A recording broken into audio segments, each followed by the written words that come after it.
Folate is a vitamin important in growth and development. Everybody needs folate, but it is especially important for women to get enough of during the early stages of pregnancy to help reduce the risk of fetal brain and spinal cord abnormalities such as spina bifida.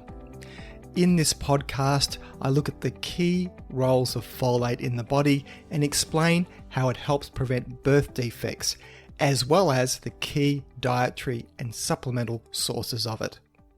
Welcome to the Thinking Nutrition Podcast.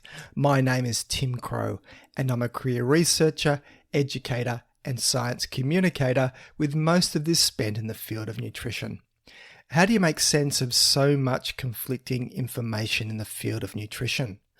While I don't profess to have all the answers in an area that is continually changing as research changes, you can count on what is covered in this podcast to be based on the whole field of nutrition science, not just selective areas that support a particular way of thinking.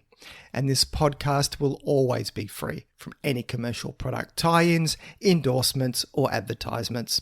Just credible nutrition science presented in plain and simple language, and then translating this into what it means for your health. So, on with today's show. Folate, also known as folacin or folic acid, is a water-soluble B-group vitamin essential to human health. Its primary form in the body is as a coenzyme called tetrahydrofolate and serves as part of an enzyme complex that transfers carbon compounds. Folate metabolism is tightly linked to the metabolism of vitamin B12, and the two vitamins act in concert to help synthesize the DNA required for rapidly growing cells. Cellular growth, repair, and red blood cell formation are all tightly linked to having a good supply of folate. Folic acid is the term used for the synthetic form of folate, and it is the form that's used extensively in dietary supplements and food fortification.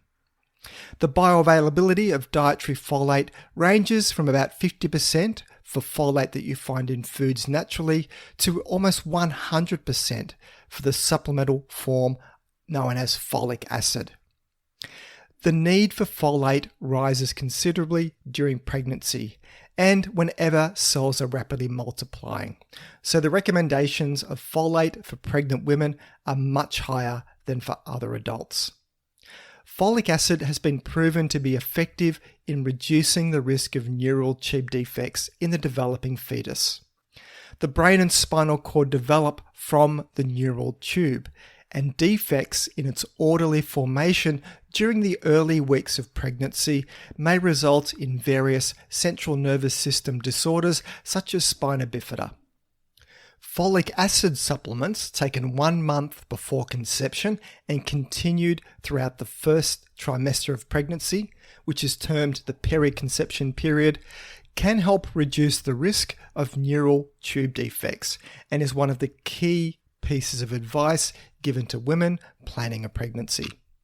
Now, because many pregnancies are unplanned and because neural tube defects occur early in development before many women may realize they are pregnant, Australia, like many countries around the world, has mandated folic acid fortification into the food supply, which is added to flour used in bread making, except for flour that is used in breads marketed as organic. Since mandatory folic acid fortification in Australia, there has been a fall in the incidence of neural tube defects. But the group that has seen the greatest impact is the Indigenous population. Prior to fortification, there were 2.4 cases of spina bifida per 1,000 births in the Indigenous population. Post-fortification, rates had dropped to just 0.8 cases of spina bifida per 1,000 births. So that is a dramatic fall. And I'll link to this research report in the show notes. Now, this is a clear example of the nutritional and health disparity that exists between Indigenous and non-Indigenous Australians, and where folic acid fortification has a much greater impact because of the lower quality diet on average in this group. There is some research to suggest that folic acid taken before and during pregnancy may also help reduce the risk of congenital birth defects, such as cleft lip and cleft palate. And while the research is not as strong as that for reducing the risk of neural tube defects, such findings strengthen recommendations for women to pay attention to their folate needs. Outside of folate's role in fetal development, another key role is to break down the amino acid homocysteine, which has been implicated as a risk factor in the development of cardiovascular disease. Without adequate folate, homocysteine accumulates in the blood, which seems to enhance blood clot formation and arterial wall deterioration. Fortified foods and folic acid supplements raise blood folate levels and also reduce blood homocysteine to an extent that it may help to reduce the risk of heart disease. Clinical trials using folic acid supplements, though, have not consistently shown a reduction in the risk of death from cardiovascular causes. Folate deficiency impairs cell division and protein synthesis, processes critical to growing tissues. In a folate deficiency, the replacement of red blood cells and gastrointestinal tract cells falters. Not surprisingly then, two of the first symptoms of a folate deficiency are anemia and deterioration of cells lining the gastrointestinal tract. The anemia caused by folate deficiency is characterized by large, immature red blood cells. Without folate, DNA damage destroys many of the red blood cells as they attempt to divide and mature. The result is fewer but larger red blood cells that cannot carry oxygen or travel through the capillaries as efficiently as normal red blood cells. This form of large cell anemia is known as macrocytic or megaloblastic anemia. It is also the same type of anemia caused by B12 deficiency. Now, alcohol interferes with the absorption of folate and speeds the rate that folate breaks down and is excreted from the body. So because people with alcoholism also tend to eat a poor quality diet low in folate containing foods, this only makes the problem of folate deficiency worse.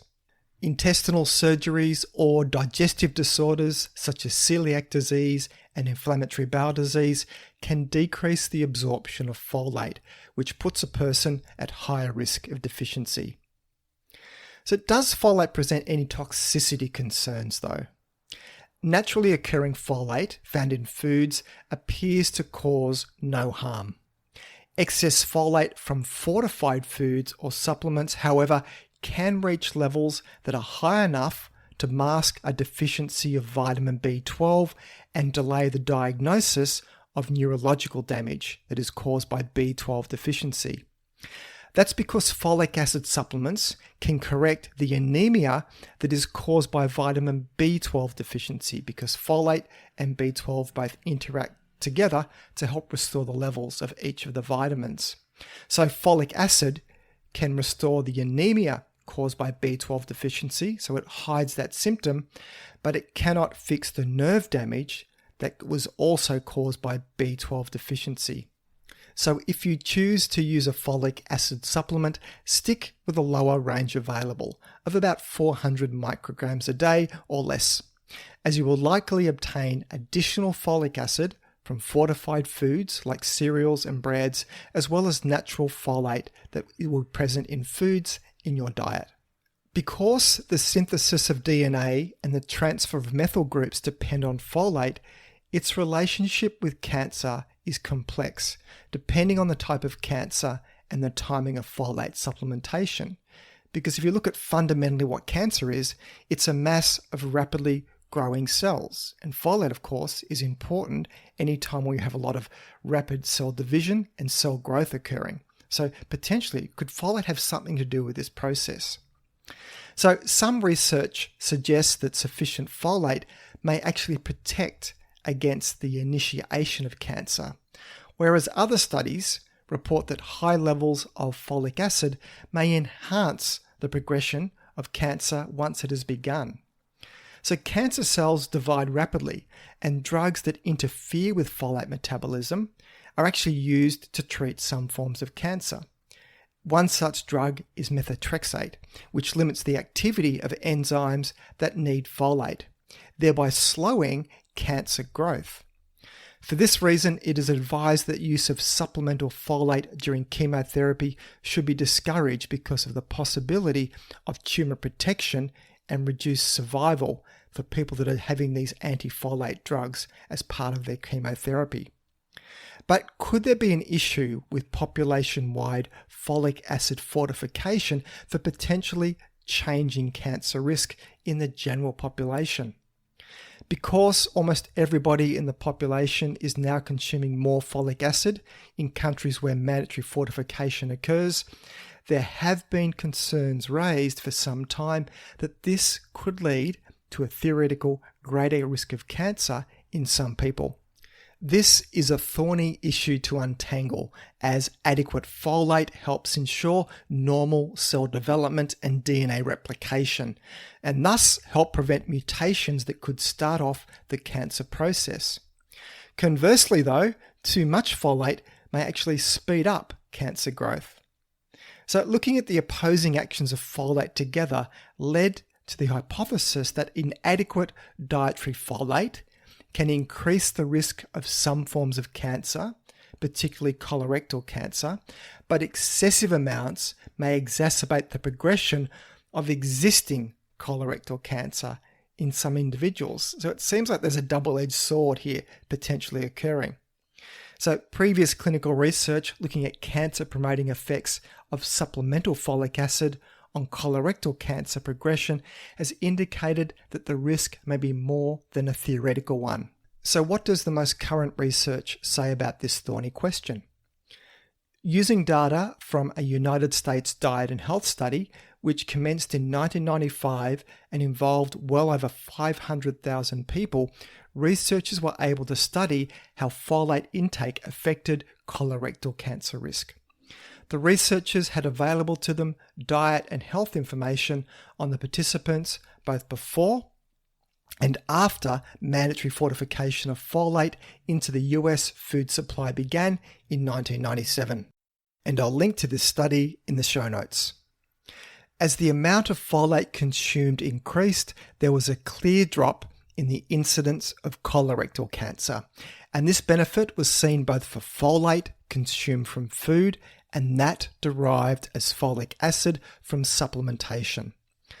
The association between levels of folate intake and cancer risk was similar both before and after food fortification became mandatory. The results from this study were taken over a time frame of almost 9 years, which is a substantial period of time to see changes in colorectal cancer rates, though further follow-up in the years ahead will help validate the findings. So concerns that folic acid fortification of the food supply could have unintended negative health outcomes appear to be lessened, at least when viewed at the level of the whole population.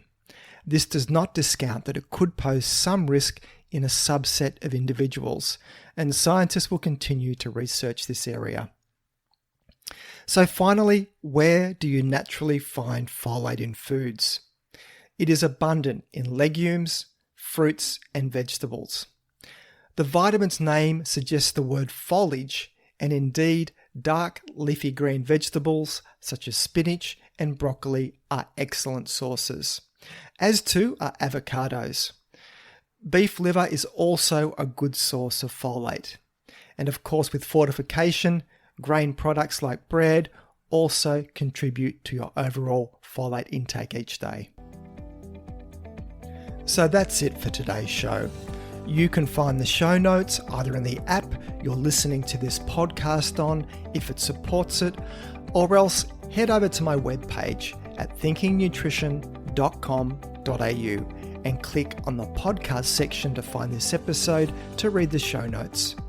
If you find this podcast of value, then please consider sharing it with your friends and colleagues, or maybe even leave a review. This all helps increase the ranking and reach of the podcast, which means a big win for credible, evidence-based nutrition messages while helping to dilute out the crazy and making the world a slightly less confusing place. I'm Tim Crow, and you've been listening to Thinking Nutrition.